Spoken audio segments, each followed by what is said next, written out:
अध्याय 6, जहां प्रेम अधूरा रह गया। तूफानी कोठी में अब हर दीवार पर एक ही नाम गूंजता था, कावेरी। वह अब वहां नहीं थी, लेकिन उसका एहसास हर कोने में जिंदा था। जब हीरानाथ लौटा, उसने पहली बार उस कोठी को उस रूप में देखा जिसे वह कभी समझ नहीं पाया था। वीरान, ठंडी और उस स्त्री की आत्मा से भरी हुई जो उसे छीन ली गई थी। खोई हुई कावेरी हीरानाथ की पहली कोशिश थी, कावेरी को खोज निकालना।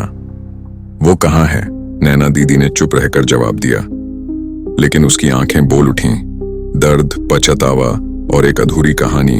आखिर एक दिन जब बारिश की पहली बूंदें धरती को चूम रही थीं, नैना ने कांच की पुरानी अलमारी से एक चीज निकाली, एक सफेद रुमाल जिस पर एक नाम खड़ा था, हीरानाथ।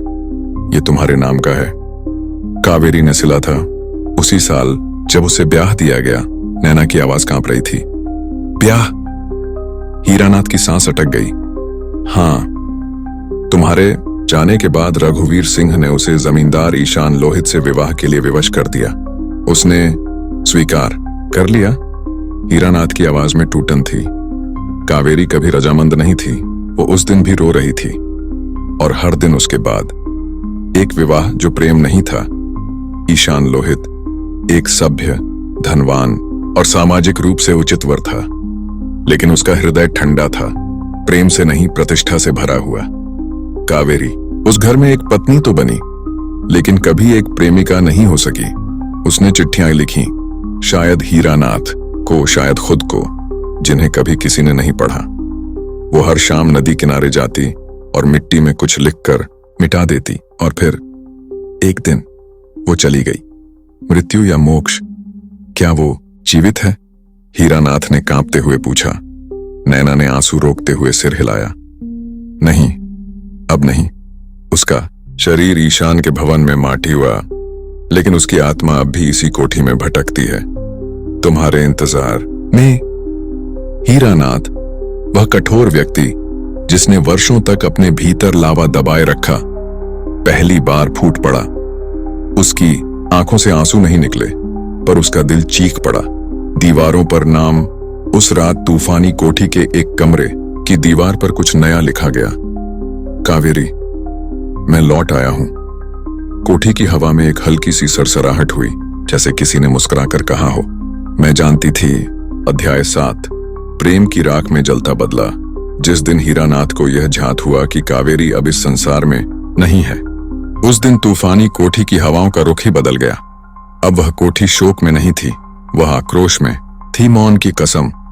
हीरानाथ ने किसी से कुछ नहीं कहा, न नैना से, न नौकर जोसेफ से, न अपने भीतर की आवाज से।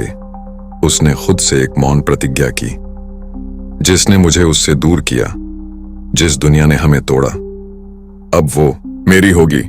उसने कावेरी की कब्र पर जाकर सिर झुकाया और बोला, तू मुझे जीते जी नहीं मिल सकी, लेकिन तेरी यादें अब इस कोठी के हर पत्थर में होंगी, और मैं वो सब छीन लूंगा जिन्होंने तुझसे तेरा जीवन छीना। वापसी नहीं, अधिग्रहण।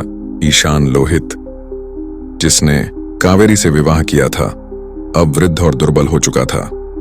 उसके पास अब भी पुष्पकुंज भवन और कुछ अन्य जमींदारी संपत्तियां थीं।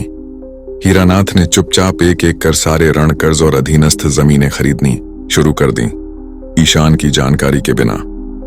कुछ ही महीनों में वह इस छोटे से इलाके का सबसे बड़ा जमींदार बन गया। एक नया आगमन, हेमंत और उनका पुत्र। इस समय पर कोठी में एक और परिवर्तन हुआ। हेमंत, कावेरी का भाई, जो अब पूरी तरह से जुआ, शराब और क्रोध में डूब चुका था, अपने बेटे हरिराज के साथ लौट आया। हीरानाथ ने उन्हें रहने दिया, लेकिन कृपा नहीं दिखाई, दया नहीं दी। तुम्हारा बेटा है ना? हीरानाथ ने हेमंत से पूछा। हाँ, हेमंत ने शराब की बोतल से मुंह हटाते हुए कहा। अब यह मेरा शिष्य बनेगा। क्या? हेमंत चौंका। अब यह उसी आग में तपेगा जिसमें मुझे जलाया गया था। हरिराज, एक नई चाबी। हरिराज, एक अनगढ़, सीधे साधे लड़के को हीरानाथ ने अपने तरीके से ढालना शुरू किया। उसे शिक्षा दी गई, पर प्रेम नहीं। उसे अनुशासन दिया गया, पर अपनापन नहीं। हीरानाथ ने उसे बनाना शुरू किया, अपने अधूरे भविष्य का उत्तराधिकारी। नैना, की चेतावनी। आप जो कर रहे हैं वह न्याय नहीं है। यह तो वैर है, नैना दीदी बोली। नैना, हीरानाथ ने पहली बार उसे कठोर स्वर में उत्तर दिया। जब दुनिया प्रेम को नहीं पहचानती तो उसे प्रतिशोध से परिचय कराना पड़ता है। पर इस आग में आप खुद ही जल जाएंगे। बाबूजी, तो जल जाऊं, पर उस राख में कावेरी का नाम लिखा होगा।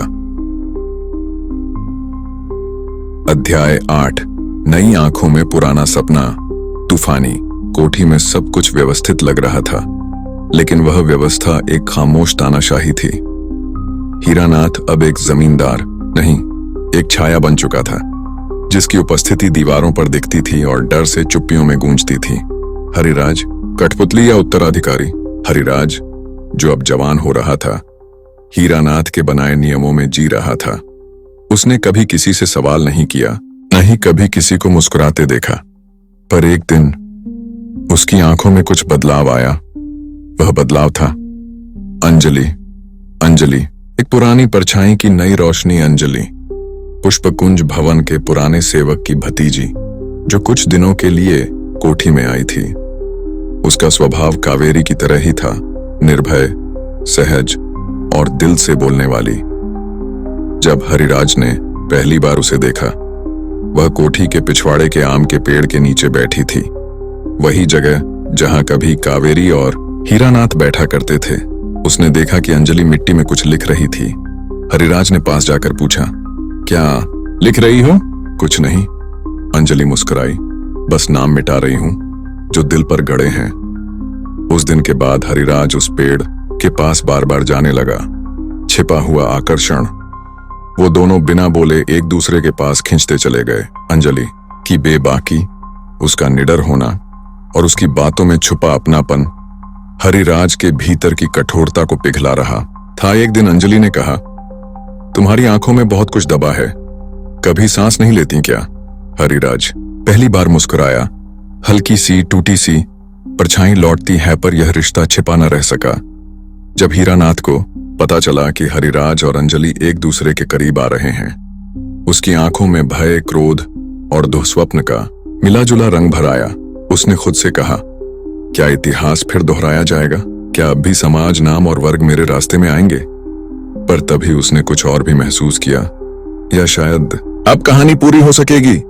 नैना की भविष्यवाणी। नैना दीदी ने एक दिन चुपचाप हीरानाथ से कहा, जहां दर्द बीज बनता है, वहां प्रेम फिर से अंकुर फूटता है। हीरानाथ ने कोई उत्तर नहीं दिया, लेकिन उसकी आंखें अब बुझी नहीं थीं, बल्कि जल रही थीं। इस बार शायद आशा की लौ में। अब कहानी का ताना बाना उस बिंदु पर पहुंच रहा है जहां समय, प्रेम और निर्णय तीनों की परीक्षा होनी है। हीरानाथ, जो अब तक अपने अतीत में जिंदा था, हरिराज और अंजलि के रिश्ते के जरिए जीवन को एक नया अवसर देता है, या शायद फिर उसे तोड़ने का प्रयास करता है। अध्याय 9। जहां निर्णय, मृत्यु और मुक्ति के बीच खड़ा था। तूफानी कोठी के आंगन में वह आम का पेड़ अब भी खड़ा था, शांत मगर बहुत कुछ सुनता हुआ। वहीं खड़े थे हरिराज और अंजलि, एक दूसरे का हाथ थामे, जैसे बीते हुए किसी युग से कोई प्रेम फिर जीवित हो रहा हो। लेकिन आज उनकी सांसें थमी थीं, क्योंकि अब वह आने वाला था। हीरानाथ आमने सामने।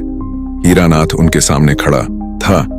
उसके चेहरे पर कोई भाव नहीं था, लेकिन उसकी आंखें बोझिल थीं। तुम दोनों को एक साथ देख रहा हूं, ठीक वैसे ही जैसे कभी कावेरी और मैं खड़े थे। उसकी आवाज जैसे बहुत दूर से आ रही थी।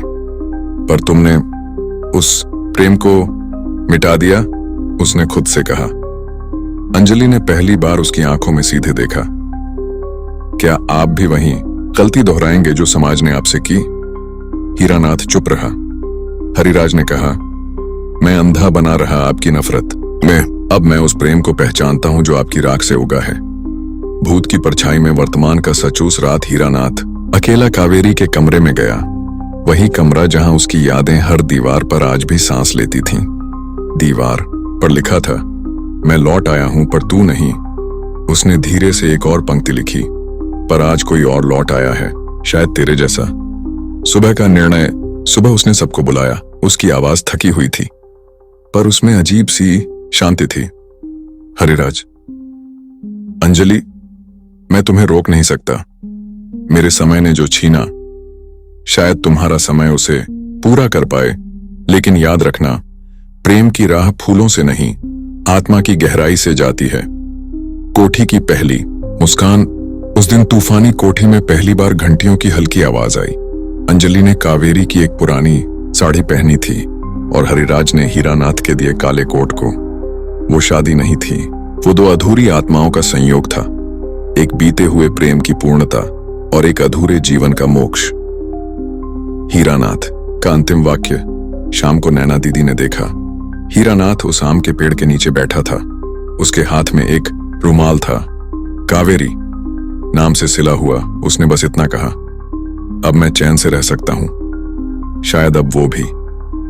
अब हम पहुंचते हैं उस अध्याय पर जहां तूफानी कोठी, जो वर्षों तक केवल दर्द, वियोग और प्रतिशोध का घर रही, अब प्रेम, शांति और नई शुरुआत की ओर कदम बढ़ाती है। लेकिन क्या अतीत सचमुच समाप्त होता है, या वह एक छाया बनकर भविष्य के पीछे चलता रहता है? अध्याय 10, जहां हवाओं ने गीत गाना शुरू किया। तूफानी कोठी, अब वही भवन, वही दीवारें, वही पुराने पत्थर, लेकिन उन पर फैला हुआ था एक नया उजाला। हरिराज और अंजलि के विवाह के बाद कोठी में पहली बार दीप जलाए गए। खिड़कियां जो हमेशा बंद रहती थीं, आज खुली थीं, और हवा जो अब तक केवल सिसकियां लेकर आती थी, आज उसमें बांसुरी जैसा मधुर स्वर था। जीवन का नया राग। हरिराज अब वही कठोर लड़का नहीं रहा जो हीरानाथ की परछाई में बड़ा हुआ था। अंजलि के साथ उसका व्यक्तित्व जैसे खुलने लगा। वह अब कोठी के कामकाज में हाथ बंटाता, जमींदारी संभालता और गांव के बच्चों को पढ़ाना शुरू कर चुका था। अंजलि अपने साथ हंसी लेकर आई थी। वह कभी बगीचे में फूलों को गुनगुनाते हुए सींचती, कभी नैना दीदी के साथ रसोई में पकोड़े बनाती। कोठी अब मकबरा नहीं, एक घर बन रही थी। हीरानाथ मौन में मुक्त। हीरानाथ अब ज्यादा नहीं बोलते थे, लेकिन उनकी आंखें अब कठोर नहीं थीं। उनमें थकावट थी, लेकिन संतोष भी। वह अक्सर कावेरी के कमरे में जाकर दीवार पर हाथ फेरते और धीरे से मुस्कुरा देते। एक दिन नैना ने पूछा, क्या अब भी उसका इंतजार करते हैं? हीरानाथ बोले, हम नहीं, अब तो वो यहीं है, इस कोठी की मुस्कान में। परछाई जो लौट आई। लेकिन एक रात जब सब सो रहे थे, अंजलि की आंख अचानक खुली। उसे लगा जैसे कोई हल्की सी आहट सीढ़ियों पर आई है। वह धीरे धीरे चलकर आम के पेड़ तक पहुंची। वहां हवा में कोई परछाई खड़ी थी, सफेद साड़ी, खुले बाल और आंखों में शांति। अंजलि की सांसें थम गईं। वह परछाई मुस्कुराई और फिर हवा में घुल गई। अगली सुबह अंजलि ने हीरानाथ से कुछ नहीं कहा, लेकिन जब उन्होंने उसकी आंखों में देखा, वे सब समझ गए। कावेरी आकर विदा ले चुकी थी, अब सदा के लिए अंतिम विश्राम। कुछ ही सप्ताह बाद एक सुबह हीरानाथ अपने पुराने कमरे में शांत मुद्रा में मिले। उनके चेहरे पर कोई भय नहीं था, कोई बेचैनी नहीं, सिर्फ एक पंक्ति उनकी डायरी में लिखी मिली। अब हम दोनों एक ही कहानी के दो छोर नहीं रहे, हम एक ही पंक्ति बन चुके हैं, पूर्ण। और कोठी ने सांस ली। हीरानाथ की चिता वहीं जलाई गई, आम के पेड़ के नीचे, कावेरी की कब्र के पास। उस दिन तूफान नहीं आया, बादल नहीं गरजे, बल्कि एक धीमी सौम्य बारिश हुई, जैसे कोई आशीर्वाद दे रहा हो। अब तूफानी कोठी का नाम भी बदल चुका था, शांति सदन।